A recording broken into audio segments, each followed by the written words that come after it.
अस्सलाम वालेकुम जी। हाँ जी, क्या हाल है दोस्तों, ठीक हो? अच्छा सर जी, गोल्डन हार्ट हरी मिर्च दी पनीरी दा ये पैकेट है। ये देख लो, हाजी सन दी वैरायटी है। गोल्डन हार्ट के नाम से F1।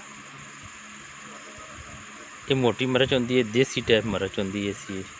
इस वक्त इनकी पनीरी का काश्त का वक्त हो गया है। इसे अदन दिखा रहे हैं गोल्डन हार्ट इंपोर्टर हाजी सन जी।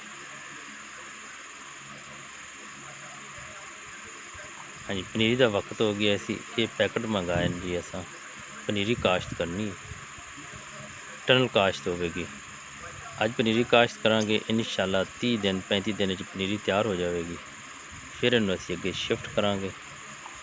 शिफ्ट करने तो बाद अगला मरहला तुहानू फिर दसांगे। पहले तुहानू असी पनीरी काश्त करने का तरीका जिहड़ा है सी वो तुहानू दसांगे।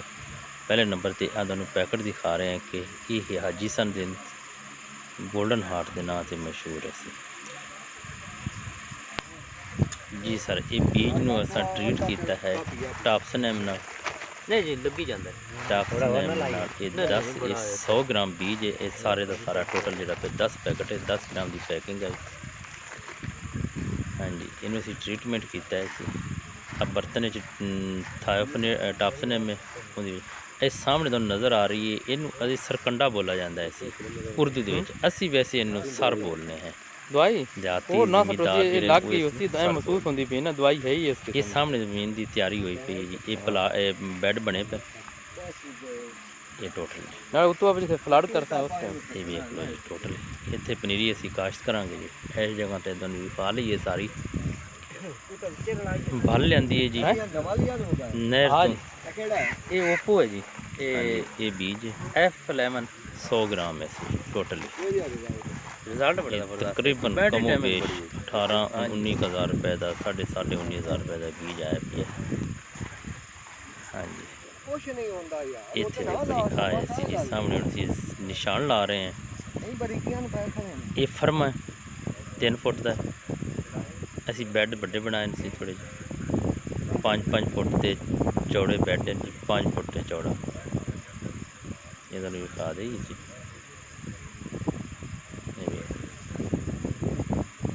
ये उत्ते रखते पैर ना थोड़ा जिहा नपते भी दे सी। फिर उन्होंने हिला दे भी दे ताकि सुराख जिहड़ा है ना वो मट्टी होंदी सुराख च ना आवे ते सुराख ठीक रह जावे सी। इनकी इस फर्मे की लंबाई 3 फुट है। 2-2 इंच का फासला है जी पौधे तो पौधे का।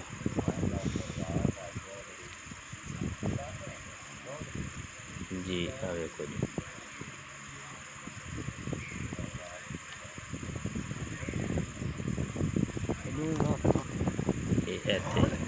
ये दोबारा क्योंकि दोबारा रखते उन्होंने नपते सी पैर न नपन का मकसद ये है कि इनू थोड़ा जिहा उस उपर मैनू हिलाया हाथ ना हिला के सुराख जिहड़े ना जी फिर उन्होंने मट्टी नहीं जाती। और ये फासले तो उहदे तो 2 इंच का ही उहदे चोगे फिर फासला रखना है जी। हाँ एक थोड़े लाल होना फिर फरमा चुकते लाल है थोड़े जी तो बस मुड़े बह जावण ले जावणे तो आ जावणे वो नवे अगले पानी जाते हैं नवे ना जिस रखदा वो नवे उत्थे हो जांदे इत्थे जी। हाँ सीधे लाओ सीधे इत्थे अगे फासला हो गया ज़्यादा। ये हुण गलत हो गई दोबारा ना ये बैठे। हाँ जी, इन दोबारा मिटा दिता है क्योंकि अगे फासला होंदे कोई नवा बंदा है जिन्होंने लाया हा अगे भी सुराख कर उन्हें को फासला सही नहीं रखा। हुण दोबारा फिर अमीना इस पास टापया जुत्ती सने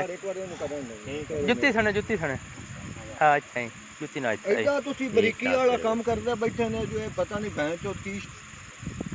हाँ जी आया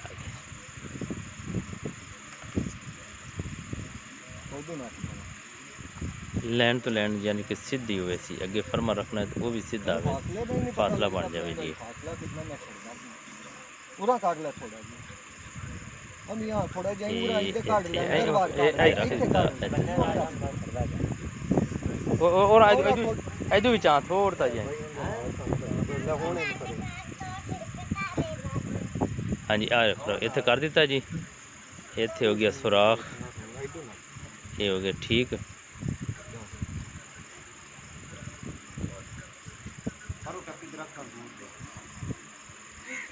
और तू देख अंदर थोड़ा अंदर का तू उसके बनने तो क्यों जा रही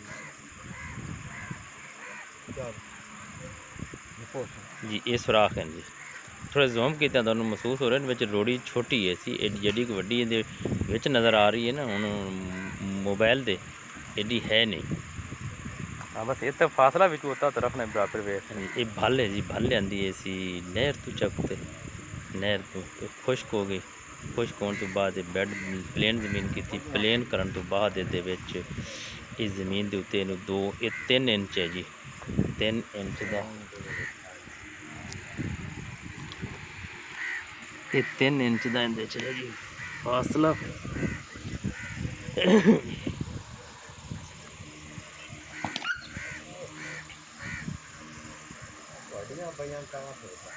हाँ में इन हला लिया फिर मैं जन थोड़ा जन ओला पास अब देखो हुण लैन हो गई सीधी हाँ जी, सही है, हुण सुराख इत्थे होंदे सही। पैन इहदे च ठीक ये बालियां दी नहर तू जी लिया ते 3 इंच दी नहर 3 इंच असां बल चढ़ाई इसी बेड बनाया इस जमीन के उच्चे 4-5 इंच का फासला है ऊंचाई च 3 कम अज कम 3 इंच इहदे च बल है सी हाँ देखो गरीब ये छोटी छोटी रोड़ी है सी वैसे इहदे विच ना बड़ी वड्डी मालूम होंदी पई करन नाल अपना कौन नहीं आया कैमरे नूं अदन मैं नज़दीक तो विखा रही हाँ ये बीज लावन वाले जी लिब्बर चल ले आओ इधर आओ भाई एक एक दाना फी मोरे ये आ बीज ला रहे हैं जी आ वेखो। एक एक दाना एक सुराख दे विच सटना है। बंद नहीं सकना तुम रखता जाना है बस इतना आ रहे हैं बंद करीब जाओ तो, भी तुम बंद नहीं ताकि आसानी हो सके ये बंद सारे कोई नहीं, तुसां बीज सट्टना है देखण ते सिर्फ। इस लावन नाल ये असी कदे कंपोस्ट च नहीं लाई जी हमेशा भाले च लामी दी और मीना और बर्तन आ गया, माशाल्लाह हुण बहुत फासला विच जबरदस्त नबी ग्रोथ है। होती है बहुत अच्छी जर्मिनेशन करती है इसी बस नहीं वो हो जाता है ना कदे नहीं लाई नहीं नहीं फासला रखना है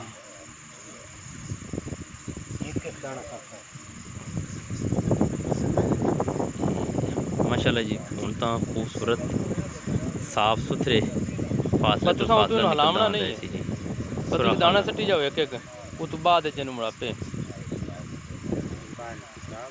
ये 1 एकड़ वास्ते जी असी तैयार करने हैं इसी झाड़ू ये जले 2.5 बैड लग या सकते ये तकरीबन सारना। 3 बैड कर लो तुसीं बस बल्कि 3 नहीं क्योंकि असी 5 ज़रबे 20 दे रखे सी 3 ये 5 फुट चौड़ा है 20 फुट लंबा है बैड एक की लगती होने लिहाजा 3 फुट ये चौड़ा बैड दो ते जगह है। 18 फुट लंबा बैड होवे ना 3 बैड इस किस्म के होवन सी ते 1 एकड़ वास्ते पनीरी तैयार हो जाती है इस तरीके नाल लाइए सी पौधे तो पौधे नहीं, नूं फासला तू जिहड़ा फासला है रख 2 लिया इंच दा मिल करना। जाता है उन्हें हवा मिलती फासला है रखा जड़ दा करना। फैलाव ज़्यादा होता है हाँ। झाड़ी नमा पौधा बनता है इसी जी नहीं वो फिर तो मिस नहीं कर होती। ले ऐसी तू फासला रख कर खुददार भी नहीं है इधर बैठ पिया हाँ जी आ देखो ओ विच आ सफेद आ बीज रखा भी है जी दोनों दिखा रहे हैं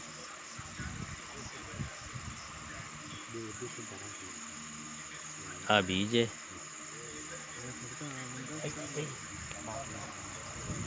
हाँ जी इस तो बाद इहदे तो झाड़ू फेर दिता जासी झाड़ू नाल या किसी सर दे नाल उस नाल जिहड़ी तुहानूं सामने विखा रहे असी सरकंडा वो फिर इनू उत्ते सिट ते उस तो बाद इनू फवारे नाल पानी लाया जासी सी फवारे आमीना नाल चाम- इनू पानी लाया अफर में बस ना उम्मीद है इंतरे जी डा करें। इंशाअल्लाह कि तुहानूं इस दे कोई ज़रूर हाँ इन्हों समझ लगी हो सी हाँ हाँ ये आवे को फरमा दिखा दीजिए मुझे पहले जी फिर 1 मिनट आवे ये है जी फरमा इनू फरमा बोलने इहदे थल्ले असी 1.5 इंच दे लगे होने सी आ लो आए दो तरह दे शाह हो गया इत्थे लिया ये तुहाडे सामने है जी। इत्थे बस इत्थे थोड़ा ये आवे आया जी फरमा ये आज गुम हो गया तो मेरे को तस्वीर को नहीं फरमा आई है। बनवा लो हाँ मैं आखिर कोशिश तो बनवाना कर रहे हैं कि तुहानूं जिस भाई भी वेखे ना उन्होंने इंशाल्लाह मुश्किल ना पैदा होवे ਤੇ ਖੁਦ ਵੀ ਉਹ ਕਰ ਸਕਦਾ ਹੈ ਸੀ। ਤੇ ਇਸ ਤਰੀਕੇ ਨਾਲ ਲੇਬਰ ਲੱਗ ਗਈ ਜੀ। ਇਹ ਹੁਣ ਆ ਵੇਖੋ ਇੱਥੇ ਇਸ ਹਿਸਾਬ ਨਾਲ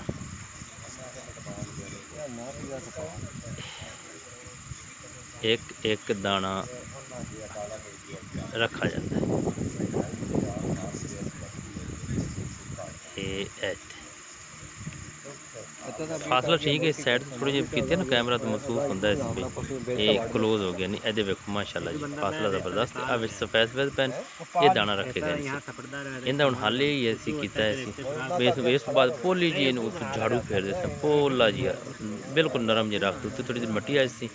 ਫਿਰ ਇਹਨੂੰ ਸਰਕੰਡਾ ਵੀ ਖਾਇਆ ਹੋਇਆ ਸੀ, ਜਿਹੜਾ ਪੀਆ ਹੋਇਆ ਸੀ ਉਹ ਇਹਦੇ ਉੱਤੇ ਵਿਛਾ ਦਿੱਤਾ। ਵਿਛਾਉਣ ਤੋਂ ਬਾਅਦ ਇਹਨੂੰ ਅਸੀਂ ਸ਼ਾਵਰ ਨਾਲ, ਹੱਥ ਨਾਲ ਸ਼ਾਵਰ ਹੁੰਦਾ ਨਾ, ਉਹ ਪਾਣੀ ਦੇ ਭਰ ਭਰ ਤੇ ਇਹਨੂੰ ਲਾਤਾ।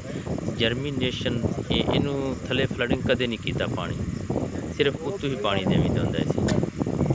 ਔਰ ਅਲਹਮਦੁਲਿਲਾ ਠੀਕ ਰਹਿ ਜਾਂਦਾ ਸੀ, ਬਹੁਤ ਜ਼ਬਰਦਸਤ। ਆ ਬੈਡ ਬਣਿਆ ਜੀ, ਇਹ 2 ਏਕੜ ਦਾ ਬਣ ਰਿਹਾ ਜੀ, 2 ਏਕੜ 4। ਆ ਸਰਕੰਡਾ ਸਾਹਮਣੇ ਨਜ਼ਰ ਆ ਰਹੀ ਹੈ ਤੁਹਾਨੂੰ ਜੀ, ਆ ਪਿਆ ਸੀ ਜਿਹਨੂੰ ਅਸੀਂ ਸਰ ਬੋਲਨੇ ਹਾਂ ਪੰਜਾਬੀ 'ਚ, ਤੇ ਉਰਦੂ ਸਰਕੰਡਾ ਬੋਲਿਆ ਜਾਂਦਾ ਹੈ। ਜੀ ਵਸਲਾਮ।